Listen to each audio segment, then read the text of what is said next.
I want to welcome you all to now the second year of the Altadena Revealed lectures.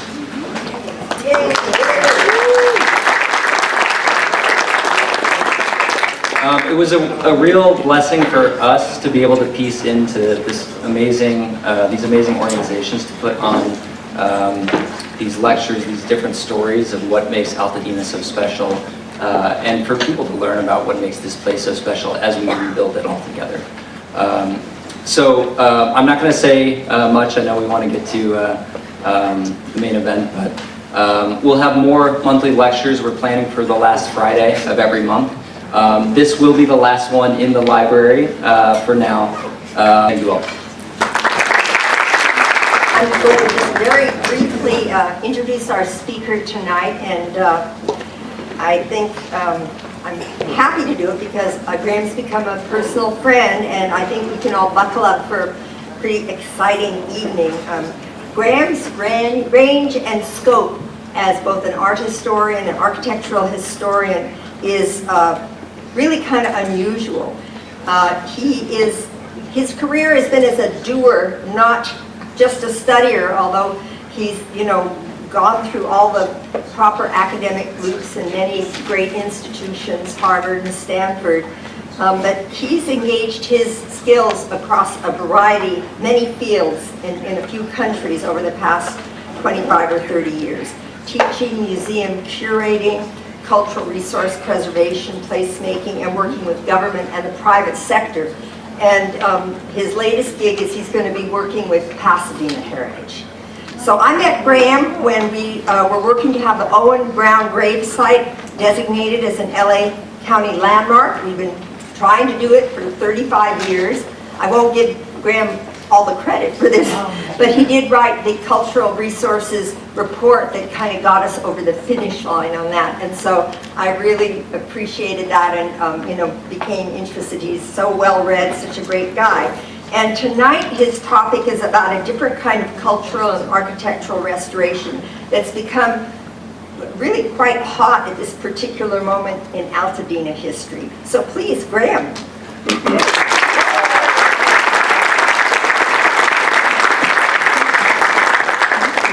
Thank you, Michelle. My talk tonight, as I guess you probably know already, is about a remarkable piece of Altadena heritage that just got here last summer. So it's kind of weird. Since I'll be talking about hauling things with trucks in this talk tonight, I'll start with a move of my own. 4 years ago, to this day, I took this photo from the window of the house of a friend in southern Ontario. That's real Ontario, Canada. The big vehicle down there, which was this really feeble thing that was far, not equipped for this journey, but that's all you could get during the pandemic, was loaded with hundreds of boxes, especially of a lot of books and furniture and all sorts of other crap, that was mine for another week. And with some help, I had it filled up with most of my worldly possessions in excruciatingly cold weather. And I then brought to Pasadena and jammed all the stuff into a storage locker in East Pasadena, just down the street from my new workplace. And that workplace was a new form of work for me. I only started doing this 4 years ago, writing detailed historic assessments, often running to 50 or more pages with tons of footnotes on what we call cultural resources. These were mostly historic buildings, mostly in LA County. I cracked out hundreds of these reports in the space of the next 3+ years. We historians made site visits to photograph buildings, usually just the exteriors, and we thoroughly researched ownership history as revealed in historic building permits and public records. It was pretty intense writing thousands of pages a year, and it was a great way to get to know the history and the geography of this megalopolis that is now my home. Sometimes the stars would align and the reports would satisfy my love of preserving nice things, like when I got to act as the tiebreaker securing the fate of a daylight factory not too far from my office at the time. And then there's the thing that Michelle just mentioned, and I really enjoyed working with her and Katrina Castaneda on the designation of the Owen Brown, and my little tiny role in the designation of the Owen Brown gravesite that Michelle had been working on for 25 years before that. Alas, however, most of the money in historic assessment was in the more mundane business that we lovingly called document and destroy. I wrote the histories of more than a few really nice buildings that I couldn't save despite my best urgings, and the bosses didn't like it when I told them rather hyperbolically that I felt like I had blood on my hands. It's not that I think every old building needs to be preserved or that the new stuff isn't better. I'm really not one of those preservationists, but I didn't have the stomach for being complicit in the destruction of real architecture. So I left the corporate racket 9 months ago and started a private practice focused on landmarking nice old buildings and helping owners to preserve them. At the time, I was deeply unsettled by the aftermath of the horrific Eaton Fire that had come within less than 2 blocks of our home in North Pasadena. I wanted to help the residents of this community, so devastated that I couldn't bring myself to set foot in it anymore. I mean, when everything was just in this state of total ruin. But what use was there for an expert on historic buildings when so much of the place had been obliterated and the real emphasis needed to be on putting up replacement houses? And then I caught wind of a very intriguing alternative to the relentless demolition. It turned out that there were people out there who were helping Eaton Fire victims by finding nice old buildings that were slated for demolition and matching them with people who wanted to replace historic homes lost in the fire. One of the people doing all the good work is the fellow on the right. As discussed in this LA Times article from 2015, Brad Chambers had long been in the business of salvaging historic buildings, relocating them to Garvanza, then renovating them and turning them into rental properties. He's been doing that for almost 3 decades now, and last spring he was offering his services to people in Altadena. You might also know Brad as the owner of Pasadena Architectural Salvage in La Manda Park. I first learned about these house moving schemes last spring from the fellow on the left, Morgan Sykes J. Bush, who is here tonight. Like Brad, Morgan was interested in matching people who had lost their homes with historic houses that were ripe for relocation. You can now read all about that on the website of Omgivning, where Morgan is creative director. At the time, though, it was just this crazy scramble to find historic homes and get the word out to Altadenans who might want to have them relocated. I mean, the time being last spring when I found out about this, and to, fend off demolition plans because the people who owned the properties really wanted them off there. And anyway, so Morgan was telling me about all this last May on a Zoom call, and he told me about a couple of potential early adopters, Gwen and Jacques, who had lost their Poppy Fields Drive home in the Eaton Fire, and who were talking to Brad and him about moving this 4,000 square foot house in Los Feliz to their empty lot in Altadena. I thought this sounded so cool. Near the end of the talk, Morgan shared an image of the route the building was going to take through Los Angeles. It was pretty similar to this image, which I know is a little hard to make out, but there's a line on that map showing the journey that the house ended up taking on its way from Los Feliz to Altadena. At first, I wasn't that interested in seeing the route map. He told me all this far more exciting sounding stuff, but suddenly, as soon as I saw the map, I was very moved. And what most moved me was the fact that the house was going to drive in 4 pieces, as it turned out, right past Los Angeles City Hall at night.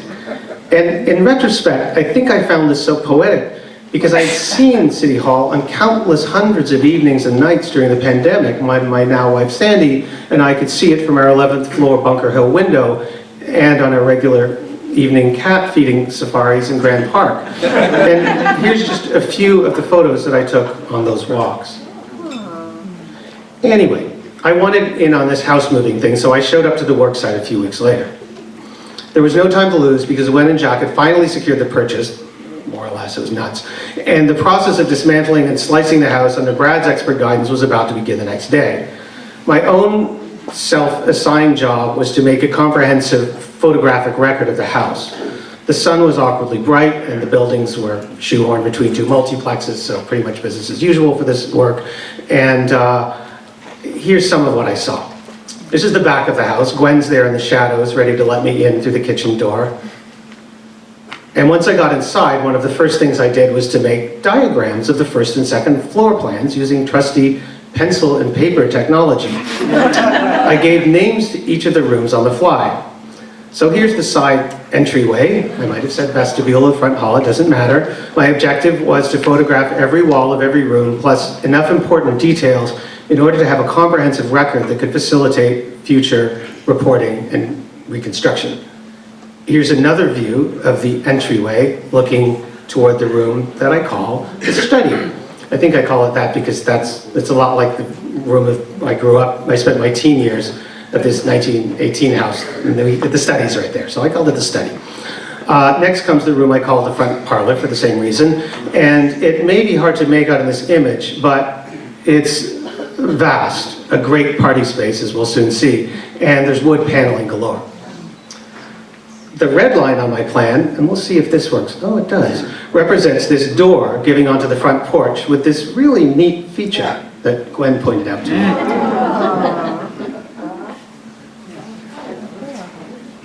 Gotta love old houses, right?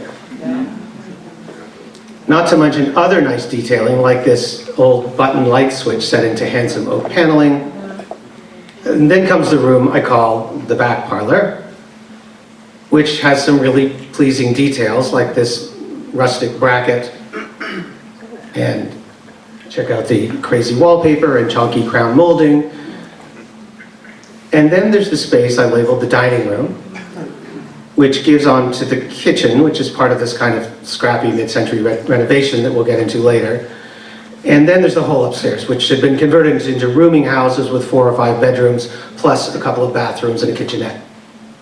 The day after I took those photos, the dismantling began. You can see the last parts of the second story coming down here and being piled in the backyard. Soon the ground floor would be sliced into 4 pieces to comply with the city's width restrictions for moving buildings.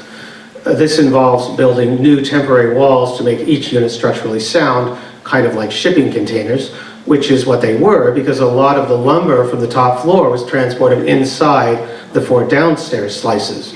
That makes a lot of sense when you consider trucking costs and the need to clear out in a hurry. Anyway, Brad handled much of the moving logistics while Morgan worked his magic with permitting and other matters. And by the first week of August, the first 2 pieces of the house were on their way. And here you can see one of these temporary walls that they had to build.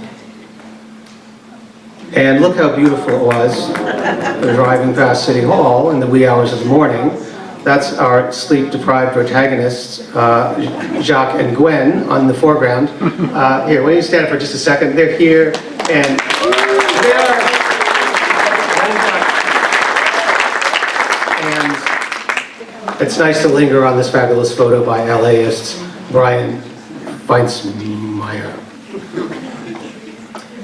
And here's Brian's photo of the southwest corner of the house passing the former Chevron station on the corner of Lake and Altadena. So that's like across from the dearly missed Bunny Museum. And look at the chimney-shaped hole on the side of the house here. That's, you can take the wood, but you can't take the masonry. There were a whole bunch of friends and neighbors and press milling around by the time the house arrived on Poppy Fields Drive at the crack of dawn. This is my photo, and you can see the sun rising over the mountains on the left, and Gwen and Jack's Airstream trailer on the right, and Gwen in the middle. And you can see various chunks of building, one that's being put into place on the lot, and the other beneath the mountains that's still on the flatbed there. There have been other houses moved to Altadena since then, which I really don't have time to get into. The focus of tonight's talk is entirely on the history of the house we've already toured, which I am calling the Duntley-Blackburn residence. The house was built in East Hollywood for Mr. G.M. Duntley in 1910, as seen in the upper left of this image. Then it was dramatically moved to the spot where I first saw it on St. George Street, Los Feliz, for owner Alice Blackburn in 1948. And in 1949, it was reconfigured as it appears in the photo at upper left. So it's moved twice, like once in 1948 and once in 2025. The first known image of the house, and so this is in Mariposa Street when it was still in East Hollywood, and we'll just call it the Duntley residence for now, because it is at this point, is this reproduction in a 1911 newspaper of an evocative, like pen and wash or maybe watercolor presentation drawing. This is the kind of thing that an architect would show to a client. And here's a better look at that. And even in this poor newsprint reproduction, you can already see that it's very different from the house as we first saw it. The eaves are much deeper. The right side of the drawing shows a generous front porch supported by big, fat, tapered piers. And that's now gone, but like if you looked at the people, it would have been into that porch, that front porch. And on the left side is a balcony beneath another eave, all of which has since disappeared. If this image makes you think of some of Green and Green's ultimate bungalows, I think you're on the right track. Interestingly though, nobody used the B word in the early newspaper descriptions, and I think it's worth examining the words they did use to understand how they saw it at the time. So there's our home on the right. On the left, we have another home, and also from a newspaper in 1911. Both homes were built by the Milwaukee Building Company, a design-build company which would rebrand in the 1920s as Meyer and Holler, who designed and built Grauman's Egyptian Theater, and Grauman's Chinese, and the Louis B. Mayer Studio, and the Hollywood Athletic Club, and the Alex Theater in Glendale, and so on. So these are major LA architects. Early in their careers, building in this kind of green and green modality. And in both of these 1911 newspaper blurbs, probably paid advertisements, the buildings are described not as bungalows, but as chalets. The Millbank residence on the right is described as being a beautiful chalet of the picturesque Swiss type, with broad horizontal effects given through heavy plain timber supports. Our house, in its early description, boasts 11 rooms and is an unusually attractive house of the chalet type, with an interior finish of fumed oak and mahogany, so that's what we were looking at. I think there's no doubt that the Milwaukee Building Company builders were keeping a close eye on the work of Green and Green, especially the ultimate bungalows in Pasadena, like the Gamble house seen here on the right. Both the Gamble and Duntley houses are ambitious, aspiring to make a big lasting statement. They feature picturesque arrays of low-pitched roofs with wide eaves, punctuated by a chimney or two, staccato successions of chunky beam ends along the floors of generous second-floor porches, including sleeping porches, and an abundance of beautifully crafted natural wood inside and out. For the first 38 years, the Duntley house would have had a natural wood shingle cladding on the outside. The paint was only added in the late 1940s, so it would have been more, Gamble house colored at the time. And so here's the Millbank house again, right? That other Milwaukee house at upper left, and some other Milwaukee buildings from around the same time. And I like to think of these big houses as penultimate bungalows. Or chalets. Let's not forget that Little Switzerland was the name given to Pasadena's Park Place tract, now known as Arroyo Terrace, which was full of early green and greens. And now just to be really pedantic, but sorry, when we're really thinking of how to designate these styles, it's important to realize that neither chalet nor bungalow can adequately sum up the character of such remarkably innovative and syncretic progenitors of the California style, or at least the non-Spanish California style. I like the description in Thomas Hines' magisterial overview of LA modernism, Architecture of the Sun. He says that the green and green masterpieces, and here I quote at length, evolved from at least 6 connected sources: the original colonial Anglo-Indian bungalow, the British arts and crafts movement of John Ruskin, William Morris, C.F.A. Voisey, and Charles Rennie Mackintosh, the American iteration of the same impulse in the work of H.H. Richardson, and the shingle style, and Frank Lloyd Wright, and the prairie style, the popularization of the arts and crafts ethos by designer Gustav Stickley in his magazine, and the affinity of most of these Anglo-American advocates with the ancient but quote-unquote timeless art and architecture of Japan. As Hines' book makes clear, at the same time as they're channeling all of those diverse historic precedents, these buildings are also producing something utterly novel. In their forthright construction and innovative openness of form, and remember the Duntley house was a lot more open in its first iteration, they're really the progenitors of the regional modernism of Schindler and Neutra and so many great regional architects working throughout the long mid-century. Getting back to the Blackburn house, we know about its original appearance from various sources, including that early drawing shown here at upper left, and below it a photograph of the facade taken shortly before it was moved for the first time, so before the wet paint. And on the right, we see a wonderfully clear historic aerial, I don't know if you can see it, but it's there, from 1941, and the good old Sanborn fire insurance maps of 1919 and 1942. And it really pretty much looks the same in all of the sources, so we're not, guessing. There's not much guesswork in knowing what it looked like.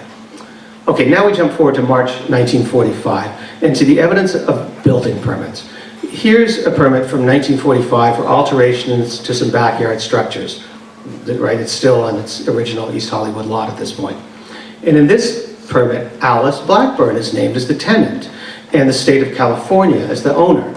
Alice will become very important to the house's history, which is why I skipped over most of the other owners and many of the subsequent ones, and I call it the Duntley-Blackburn house. But who is she? We know from other sources, census records, city directories, newspapers, and so on, and her obituary in the 1996 LA Times, that she was born Edith Allen Collins in Los Angeles on 15th of July, 1910. Her father was from Illinois and her mother was from Utah. We don't know the names of her parents or what happened to them, but we know from her obituary that Alice was orphaned as a child and brought up in the Mooseheart Child City Orphanage in rural Illinois. I know, right? So, it's likely that young Alice's father had been a member of the Loyal Order of Mooses, a fraternal and service organization that even today boasts over 900,000 members across more than 1,300 lodges in the US, Canada, and Great Britain. The Mooseheart Orphanage was, Moosehead is a Canadian beer. The Mooseheart Orphanage was dedicated in July 1913 with an initial contingent of 11 children. So it seems likely that Alice was one of the first residents. We don't know, but maybe so many records we could look at. And it's a fascinating operation, and I wish I had more time to get into Mooseheart, but we don't. So anyway, so we need to get back to LA, just as our orphan heroine had somehow managed to do by the time she was in her late teens. The 1930 census lists the 19-year-old Alice as boarding with the Kentucky-born Ruby Landrum, age 20, on Avenue 50 in Highland Park. Both women are stenographers. Alice is working at the Pacific Electric Railroad office. Shortly after that, Alice marries William John Blackburn, and in 1932, at age 22, she gives birth to a son, William J. Blackburn II. Bill would be her only child, and he would ultimately bear her two grandsons. In the city directory of 1937, Alice is still living with her husband, a surveyor, on Rampart Boulevard in Silver Lake. But by 1930, she's listed as a 29-year-old divorcee living in Clinton Street, Echo Park, with her 8-year-old son. She's working at a radio station, Glendale's KIEV, as we know from her obituary. In the early 40s, Alice started working for the Arden Farms Company, known for home-delivered milk and ice cream. She kept a toe in the business for decades, eventually rising to president of some of the subsidiaries. And she had other jobs in the meantime. For instance, in September 1948, she was appointed office manager of the ALD Warner PR firm. In that same year of 1948 that our house moves for the first time. The owner's name, as indicated in the May 1948 relocation permit, is not Alice, but rather a certain J.A. Hervey. This is Andy Hervey, Alice's beau at the time, and the man she would marry the following spring. But before getting ahead of ourselves, let's continue further down the permit, where it says that the proposed moving and renovation work will include the following: remove eaves, remove front porch and paint building, general modernization. It also mentions plans for a new foundation, stoop, and steps as per the elevation, which unfortunately is not included among these documents, but they do attach the plan of the parcel, which indeed shows a stoop and walkway and so on. Anyway, the description and the drawing accord with the post-renovation 1949 photo on the right, which is pretty much how it looked from then until it was dismantled for moving again in 2025. So white paint, the little mini entrance, and a roof with much shallower eaves than before the 1948 move. And then also they'd remove that thing on the side as well, the balcony. Now let's look at the move itself. On the night of July 7th, 1948. That night, Alice and her beau Andy and her son Bill hosted a big party, which was really advertised as Alice's party. And it was picked up in the papers. The day after the big night, the Pomona Progress Bulletin reported that while the house movers moved the house last night to a new location, guests invited by Miss Blackburn frolicked within. Now, I'm not convinced they were frolicking while the house was moving, but that's how it's reported, and we'll get into that. But the same story about the revelers moving in the house was mentioned on the same day in such papers as the Pasadena Star-News and the San Pedro News-Pilot, and even the Tulane Advanced Register in the Santa Barbara News-Press, and so on. The next day, the Long Beach Independent featured a catchy headline riffing on the title of a Cary Grant movie that came out that year, Mr. Blandings Moves His Dream House.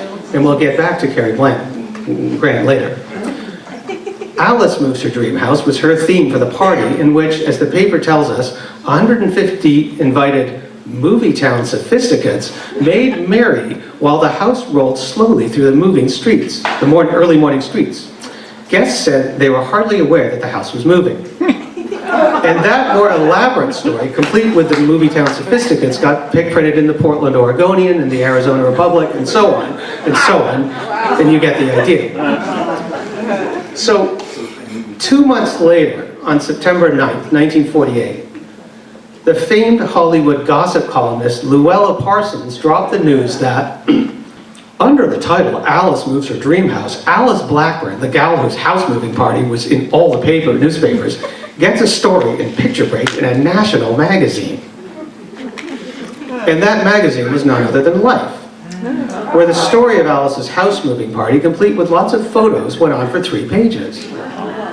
And there at the center of it all was Alice Blackburn. The caption to this photo says that Mrs. Blackburn, who, as we will recall, had been divorced from Mr. Blackburn for about a decade by now, is stamping the hands of guests and having them sign a waiver in the event of disaster. In the same story, Mrs. Blackburn recounts how she had purchased the house for only $2,800 after it was condemned by the city of Los Angeles to make way for the new Hollywood Freeway. But once she included incidentals, including $1,400 for lifting and repairing wires, the total came to about $17,000. The view is nicer here, she dryly observes. And anyway, it was a very nice party. Now, I think that we really need to ask at this point, what's going on here? Why is this pretty successful LA businesswoman who came from very humble beginnings having this why is she having this crazy house moving party with all these movie town sophisticates that gets picked up in all the papers and in one of the world's most popular magazines with millions of readers? Why was there a Life magazine photographer there in the first place? I think the answer lies in the furtive presence of the man standing beside Alice with his back to the camera. I'm fairly certain that this is her husband-to-be, Andy Hervey, the guy whose name was named as the homeowner on the relocation permit a few months before the big move. Here's Andy in the only photos of his face I could find. I know it's not much help. There's no mention of Andy in those early newspapers accounts or in Life magazine, but I think that he had everything to do with the splashy party in the press, because grabbing press attention for movie town sophisticates was Andy's business. He had been the first publicist, or story planter as they said back in the day, for Warner Brothers starting in 1923, then a top publicist for MGM, and then for Paramount by the time of Alice's moving party. The job of a studio story planter is to get favorable gossip into the press while keeping oneself out of the public eye. It wasn't until November 1948, 5 months after the house moving party, that someone finally let the cat out of the bag. In this story, gossip columnist Kabina Wright remarked that I was recently invited to Alice Blackburn's home with Paramount's Andy Hervey as a co-host. Kabina says the party took place while the house was on blocks and moving down the street. Then she lists off some of the movie town sophisticates. Doris Day wore blue jeans, Dorothy Lamour a peasant dress, Dottie's husband a yachting outfit, James Mitchell in a moving man's overalls, and so on. Betty Hutton's husband, Ted Briskin, took movies at the proceedings with one of the 8mm cameras he invented, and so we all were invited the following week to see a movie of a movie. And speaking of Andy Hervey, remember Andy Hervey? I really need to tell you that I looked him up on the Internet Movie Database, and he's only listed once as additional crew in this 1939 film featuring a rather dramatic home relocation. Anyway, back to the party. I came across a cache of some 80 outtakes of the bash taken by the immensely talented and prolific Loomis Dean, this photographer who had only recently started working for Life magazine and who was already famous for his action shots. And I wanted to show you a few of these to convey how fun a party it was and to try to identify at least a few of the people present, especially the elusive Andy Hervey. I think the gal on the far left is Betty Hutton dancing with her husband Ted Briskin. That's Betty and Ted in a photo of the same year when she gave birth to their second daughter. Ted's the Chicago-bred playboy who Kabina Wright says made the now lost film of the party. There's Betty a couple of years later in Annie Get Your Gun. For a while, I thought the slightly awkward balding man on the right here and on the right here might have been Andy, partly because he's shown a lot with the guy in the plaid shirt, who I'm fairly certain is Alice's son, Bill. Whoever he is, this mystery man spends a lot of time in these photos getting liquored up, and as we see here, getting down George Jefferson style. As much as I wanted this guy to be Andy, I should have known I was barking up the wrong tree, if only because such a consummate publicist would never be so attention-grabbing. Here's Mystery Man grabbing a dame who hops onto an upright piano. For a while, I also hoped that lady was Alice, but it's not. She's too old and she's not dressed right. But she is entertaining, whoever she is. I just love the enraptured crowd. I also love the print behind her showing a chalet/bungalow style house amid some conifers. Anyway, here's why I think the real Andy is this fella standing beside Alice with his back very expertly to the camera. It's clearly the same person as the man on the far here, the far right, still with his back to the camera. This man's good. Later that night, leaning on an empty chair, along with Alice and her son Bill, the three of them are looking out the front door of the house as it rolls toward Los Feliz. This is evidence that even if the part about movie town sophisticates was, partying in that moving house was a bit of a stretch, Alice, Andy, and Bill were apparently allowed to ride inside. And there's the three of them again, standing in the front doorway as they drive past an appliance store, what I suspect is either Melrose or Hyperion. Notice the workers on top with the big strips of wood to help guide any electrical wires. I think this is the route the house took, based partly on this detail of another photo showing the corner of Melrose and Heliotrope. I think it basically went along Melrose and then up Hyperion. Now I'd like to consider the backstory of the much publicized party. And as promised, I need to bring back Cary Grant. I think Alice's moving stunt was partly inspired by this Life magazine spread about Hedda Hopper's house moving in 1941. There's Hedda with her signature big hat and hat boxes.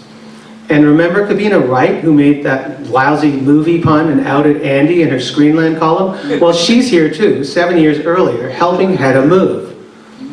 Assistant furniture mover, the captain reads, is Kabina Wright Jr., society girl who graduated to nightclub singing and is now trying to crash the movies. She found this barrel too heavy and had to set it down. I think it's entirely possible that Andy was behind this story too. I mean, in planting it, not in writing it. We know he was good friends with Hedda. One of his proudest accomplishments, as recounted in Hedda's autobiography, Under My Hat, was convincing Hearst publisher Cissy Patterson to invite struggling showgirl turned actress Hedda Hopper, who had the lowdown on all the stars, to write a gossip column. And Cissy did invite her, and Hedda famously responded, "Right? I can't even spell." Of course, Andy was also very close to Hedda, to Luella, Hedda's supposed rival. Okay, here comes more silliness in Cary Grant. It says in the caption to this photo that Hedda's new house is in Cary's neighborhood, and Cary, who of course knew Andy Hervey, took some time off filming Hitchcock masterpieces to carry Hedda's hat boxes. And he carried Hedda. The caption notes that Hedda's son had carried her over the threshold the night before, so like Alice, Hedda was a single mom at the time. Anyhow, the main reason I'm showing you all this slop is to point out that this is how you kept in the public eye in the days before smartphones and the internet. It took a lot of advanced planning, and it helped to know Andy Hervey. Okay, and I'm going to say a brief word about moving houses in LA, because that's another little bit of background for this. And it had been going on a very, very long time before Alice's move. Here's a photo from the late 1880s of the original Los Angeles High School, the only one at the time, in the process of being moved from Pound Cake Hill, that's around First and Temple in DTLA, to make space for the new courthouse. They pulled these houses with horses back in the day. And it moved to a location on Sand Street, later called California Street. Here it is being positioned into place, where it remained until 1949, when it was demolished to make way for the Hollywood Freeway. Namely, the reason why Alice's house had to move at the same time. And the school is number 2 in this period diagram, and the lines are the proposed and probably real freeway path. As I was researching the construction of the 101/Hollywood Freeway, I came across this 1954 article in everybody's favorite magazine, in which an engineer who worked on the Hollywood Freeway says that during its construction, 90 buildings were demolished and 1,728 buildings were moved.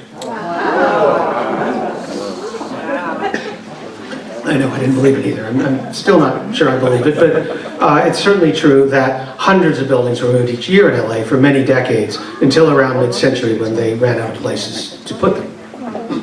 No wonder. Okay, so buildings moved all the time, but the idea of throwing a party in a moving house, that was at least new, right? Not in LA.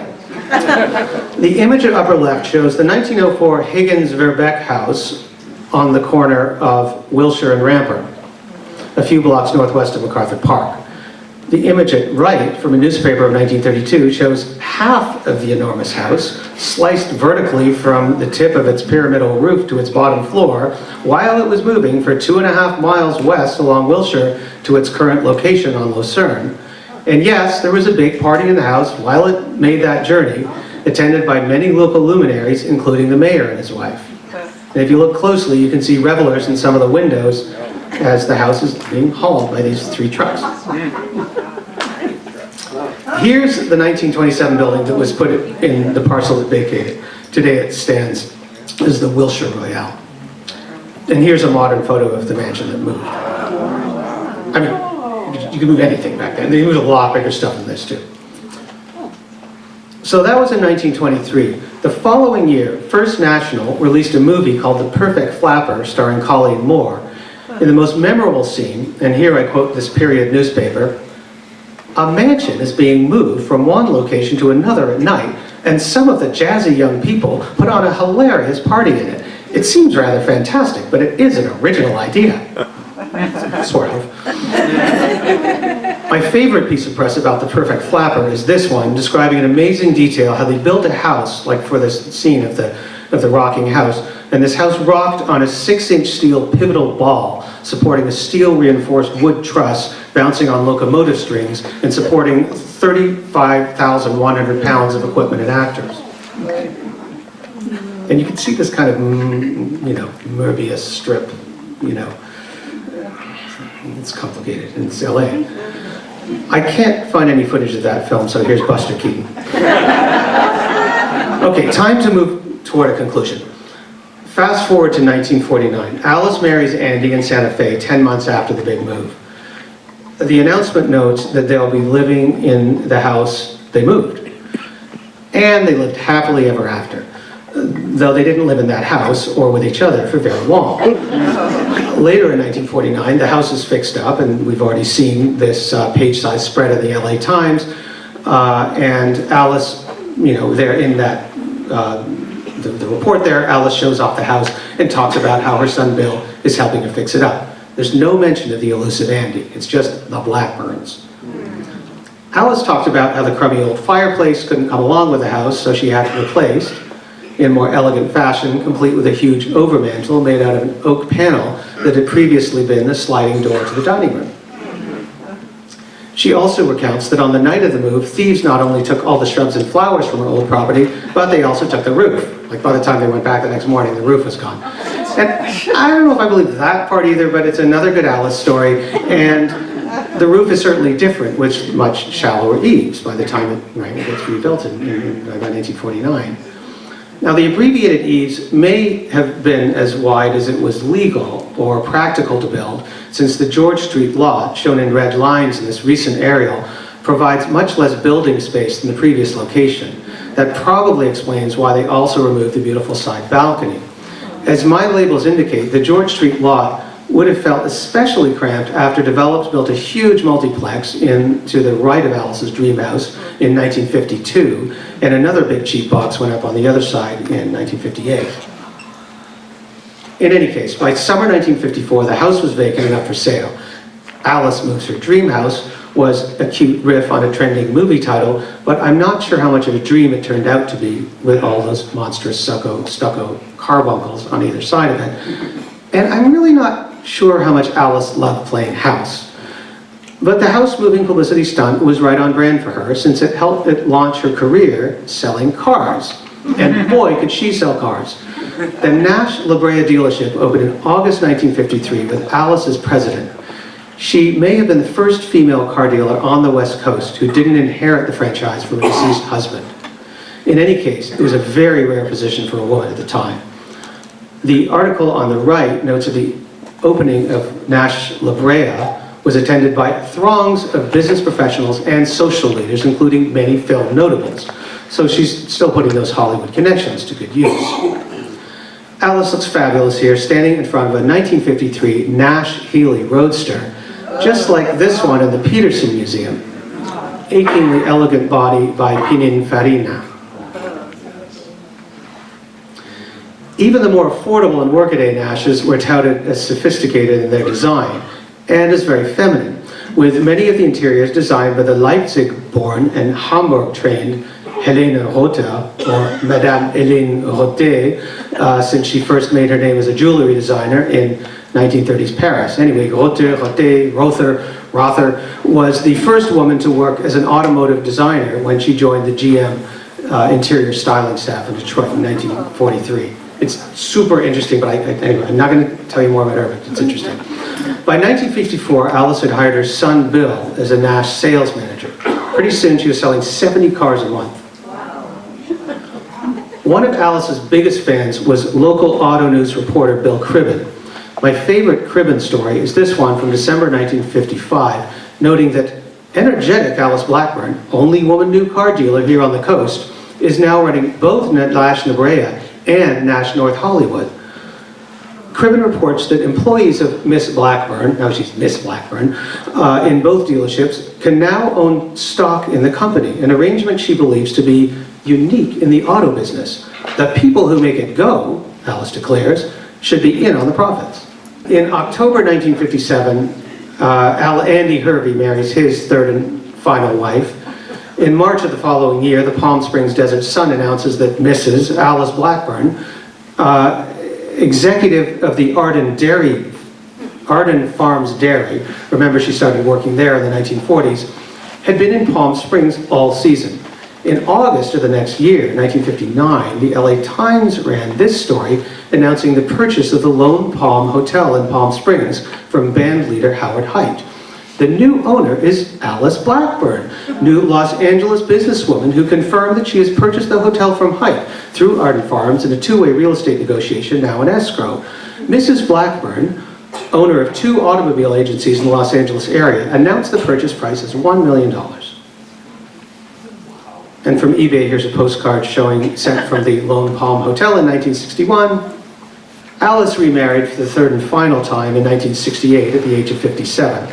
Her husband, the 44-year-old divorcee, Leonard Edgar Lazarus, apparently remained married to her until he passed away in 1992 in the town of Earp, deep in San Bernardino County. Alice herself is recorded around that time as Alice E. Lazarus. It's the first time she's called Alice Blackburn. In the desert at the Bermuda Palm Trailer Park, so now we're into, what did I say? The 1990s, which backs onto the Colorado River. But she is named Alice Blackburn again in her 1996 Los Angeles Times obituary. As it happens, Andy Hervey spent his final years in a different trailer park in Oceanside. Alice's son Bill passed away at the age of 70 in August 2002 in Sonora, California. There's so much more to say, but I need to stop. I started writing this talk a few weeks ago, or when I started writing it a few weeks ago, I knew I was going to pay tribute to Alice Blackburn, this plucky Rosie the River era businesswoman who arrives in LA as an orphan and cannily seizes every opportunity to better herself financially and socially. I also knew when starting to write this talk that I wanted to talk about the protean nature of buildings, not least buildings in LA, where they're constantly subject to the vicissitudes of highway construction and untrammeled cheap development. I also knew when I started writing this that there was a story here about how the local movie industry shapes Los Angeles and our perceptions of it, but I had no idea that I'd end up mounting an inquiry strangely appropriate to the Oscar season into the ways in which a largely invisible publicist can shape the historical record. I think it's best practice to not only carefully survey the historic evidence, but also ask how it got there. And, okay, now I'm really going to close. And yesterday I wrote a rather melancholic ending after I killed off all these characters.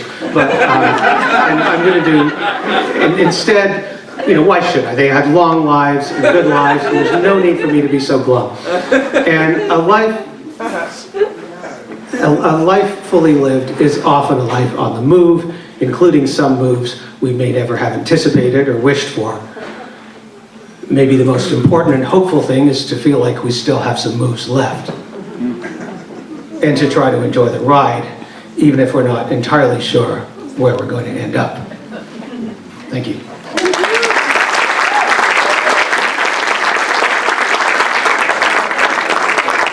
Any questions? Yes. Yeah, it's you, sir. Yeah, it shows that place where, in the side of the house, when it got moved to Altadena, that there is no, that the chimney was taken off. Are they going to be able to reconstruct the chimney and have an actual wood-burning fire? Yeah, they do intend to do that, and that's really a question for Gwen and Jack. The question was whether they're going to put back the chimney, which of course never moves with the house. I think Gwen's nodding, so yeah, they're gonna reconstruct it and put that back. Good. Oh, ma'am? Yes, you. How many houses are now being moved compared to back then? See, all these questions are for other people. This is really for Morgan or someone, but how many houses are now being moved? Hey, Morgan. Yes. Where are you? Yes. How many houses are now being moved? We have 6 more that are in the works, and we've got a lot of people that are interested after that. Okay, 6 more in the works and a big list of people interested. And Brad is moving a few houses too. I'm not sure how many. And Brad is also moving a few houses, the Brad Chambers who we saw in Is that the early specific to photo. Altadena, or I meant really at large in the LA area? Those are all going to Altadena. One maybe to the Palisades. Yeah, so they're all going to Altadena, the ones that we just mentioned, and one to the Palisades, except for the Altadena ones. Yes, Greg. What's the state of the reconstruction of the house now? Well, one of the things to know is that they've also acquired another house, sort of an ADU, which is another gorgeous historic house. I mean, there's so much I don't have time to get into.